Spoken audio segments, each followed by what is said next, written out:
So Andrew runs his SVP go-to-market of retail, and his role is to lead the team in ensuring that Lightspeed retail continues to grow rapidly in a sustainable way. He joined Lightspeed via the 500 million Vend acquisition when he's Chief Revenue Officer. So his prior roles have been working at McKinsey in Auckland and LA through to spending time, this was super interesting, as a uranium explorer in Ethiopia. So Andrew has a wide range of unique experience across not only infrastructure but tech sectors, and also I just love that he's got the Venn clothing on. Like, I miss that. So, love it. Welcome, Andrew. Lightspeed has let you adopt that at the very least. Yeah, I've got to say, it's been one of the best things about working at Vend, and then through the pandemic and everything else, is just being able to wear shorts every day is just heaven for me, so it's great. And also good news for you, Fallon, is by the end of next year, we will be compliant in Germany. I think 8 years after we started the journey, we are going to get there as well, and France too, so that farmer in France can also use Lightspeed as their point of sale too. Hey, look, really appreciate the chance to be here. Kia ora, folks. I'm Andrew Fraser. And so today it's probably going to be a little bit more of a conversational run through some tips and thoughts and things around growth with that kind of international bias as well. I too am going to use the computer to press the buttons. So I kind of thought about three broadish things at a high level when I'm thinking about going global and talking to others that are. Vend, we had, by the end of our time as Vend, we had offices in Melbourne, in Toronto, in London and in Auckland, so we'd kind of consolidated down to those three areas. Lightspeed, it's a whole different story in terms of size and growth. The first one, it's just a little one, but what I love is having more than just sales in a region. Often that's the first thing you do, you set up a sales hub and those types of things, but I think that's really neglecting the great things that sales folks can get from spending times with other functions. So one of those, for example, at a minimum, chuck support in there, and then they're actually experiencing what the customer sees, they're getting that real-time feedback. I think that's been a great success for us in terms of all of those regions. Ideal state, and what I really love, is when you've got PED. So that's what we call like product, engineering, and design. Get those teams together and humming, and I think it just really, again, accentuates that customer journey that a lot of folks have talked about today, gets them chatting, gets those problems aligned, that communication happening, and can really help in terms of those outposts. My second one is letting organic growth lead the way. And just a little bit of being careful about going too wide too quickly. In a dream state, there's that real pull from customers. So you're going there clearly because there's already fit, there's already demand, and you're really seeing that humming.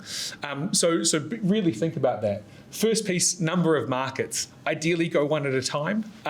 That's kind of, may seem obvious, but don't feel like you need to have an outpost in every area. Focus on where you can drive value and where there is that kind of that pull from as well.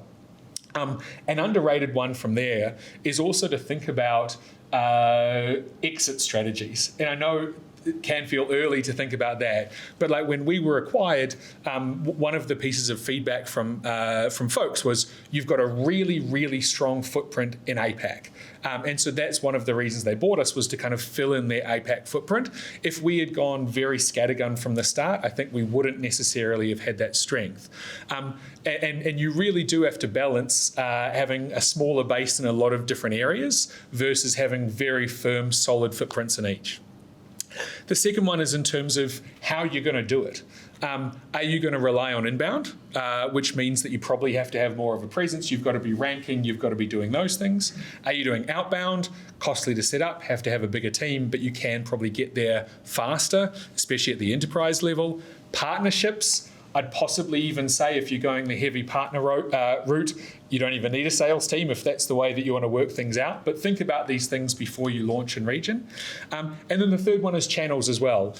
It kind of goes to, if you're enterprise, are you doing events? Are you driving that? If you're, are you thinking of paid search, paid social, building an organic presence? All have different things and all need to be considered ideally before going into market. And my third one, again, just a small one, Canada's good. No offence to the Americans in the audience. I do find that culturally, to go to Fallon's point, we fit really nicely. So when you are thinking NOAM, I think, the default position has been Bay Area, nowadays maybe Colorado, those types of things. But I think we've found that it's cheaper and easier to work and a much better culture fit being in Canada versus US as a Kiwi company too. I'm also going to just run through my favourite way to grow and how I've seen it kind of work well.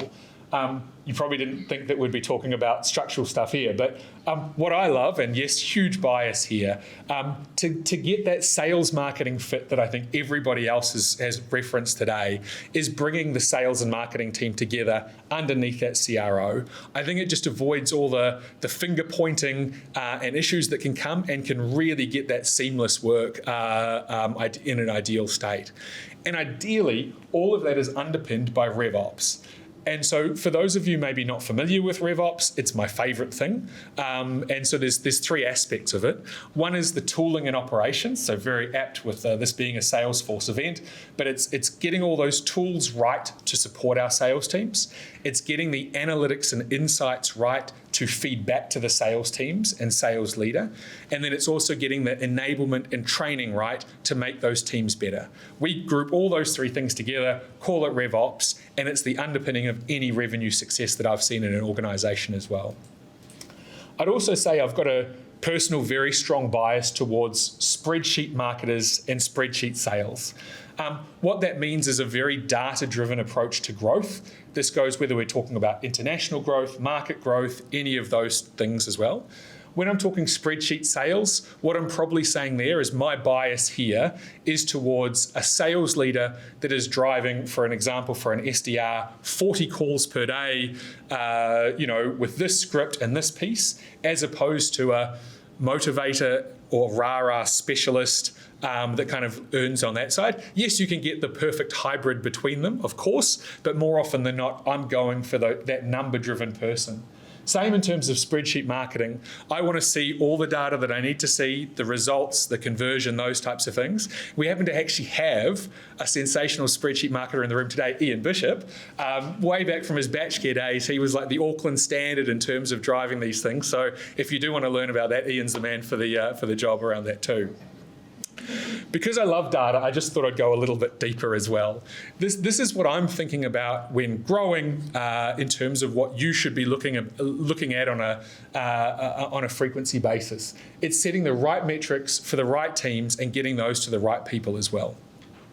So at a daily perspective, on a marketing side, I'm looking at the spend and I'm looking at what that means for us in terms of an MQL or a marketing qualified lead per region broken down really clearly. On the sales perspective, it's not daily, it's deals. Like I want to see every single thing that comes through with us as a SaaS company. Like we're doing $800 million of revenue a year. I'm still looking at every single retail deal that comes through for trends and what we can kind of learn from that.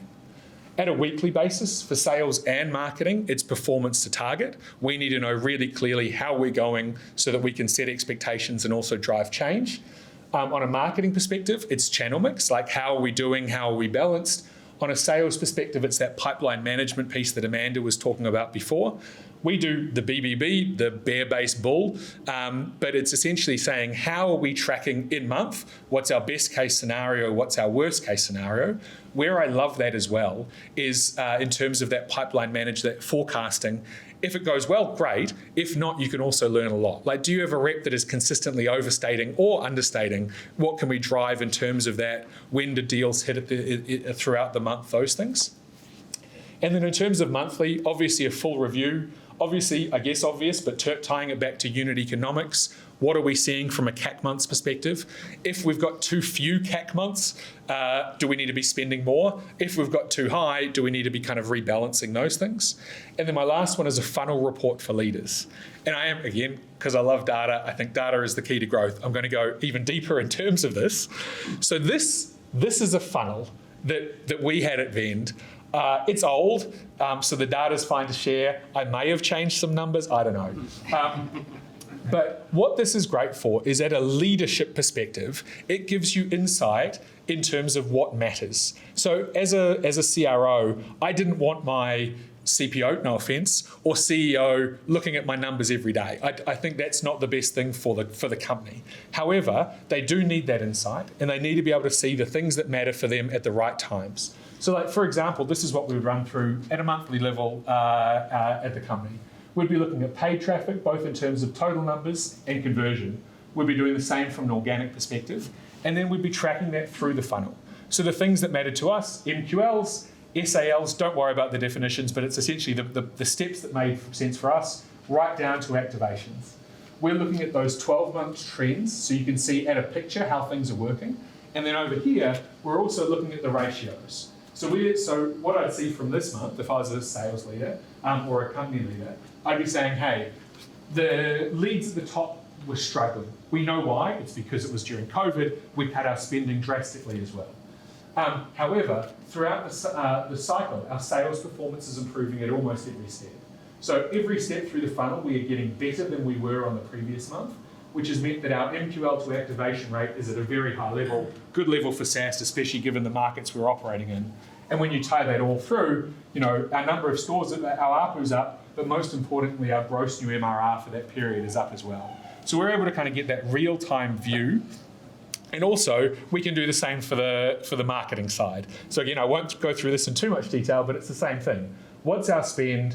What's our traffic, both for paid and organic? How do those things convert? And what does it mean for the MQL perspective? This is probably way too small for folks to see, but an example of this that I like, it's just a small one, but when I look at blog traffic, the Vend blog was really cool. Most vendors would remember it fondly, and Francesca.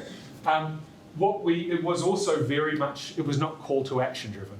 We changed things to put in a real call to action on every blog post, and what you see over time is that kind of conversion came up, and the number of MQLs we were getting via the blog went up too.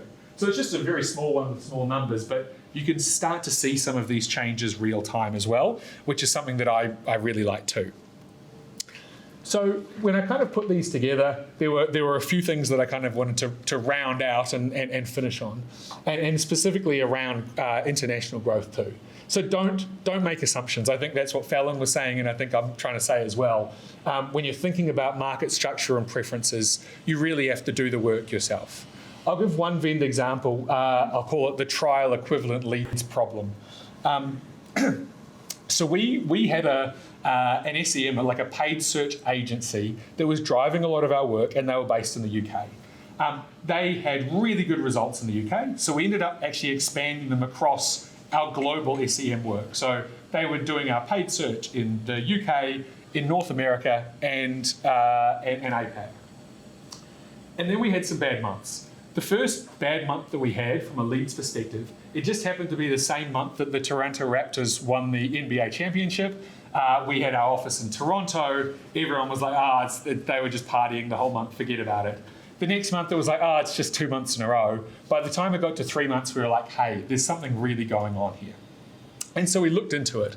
What had happened was this SEM agency had done the work in the UK, and they'd worked out that demo videos, so we had 3 main ways to get a retailer. One was demo videos, one was inquiry calls, so someone calling us, and then the third was trials. They'd done the work in the UK, demo videos was the way to go, it's awesome. All of our call to actions across everything, our website, our email communications, those types of things, were changed to demo video. Now, what we worked out when we dug deeper, in North America, people hate demo videos. What they really want to do is get on the phone, right? I don't want to stereotype, but they just want to chat to someone and have those real conversations and drive that. In APAC, no one wants to talk on the phone, but people want to try it themselves as well. So when we actually did the maths, in North America, demo videos performed at about 25% of the performance of a direct inquiry and half of that of a trial. In APAC, demo videos performed at about a quarter of the performance of a trial and half that of an inquiry. So we'd put all of our focus on these demo videos globally, and actually there were very, very differentiated results in each region as well. So what we did is we invented these things called trial equivalent leads. So we knew in each region what it was worth, what the high quality stuff that was coming through looked like, and it really just changed everything. We were able to kind of completely flip that process, tailor things more clearly in market, and really get the results we wanted. So we were learning, tracking, and adapting, and then also stepping back to say, what do we want to achieve by this, and how do we do so? Never set and forget. I'm getting into the obvious stuff now, sorry, but just my last two. Never set and forget. Always be A/B testing, refining, and learning. And when I talk about that, like, we're always, looking at the website, making sure that it's tailored right for each region, going into the stats. Same in terms of form completion rates, all of those things, making sure it works and it's tight. And the third one is no regions are created equally. Consider those strategic priorities, going back to my opening point in terms of, does it matter more from an investor point of view or from a customer point of view, or do you really need those logos on your website from this place to help you? Like, there's always those strategic priorities there as well. And then always be looking at your spend, at your channels and your priorities to make sure that you're giving the right offering to the right customers in the right markets as well. So those are just some little things. Again, we've got the panel coming up, so please do ask any questions, but really appreciate it.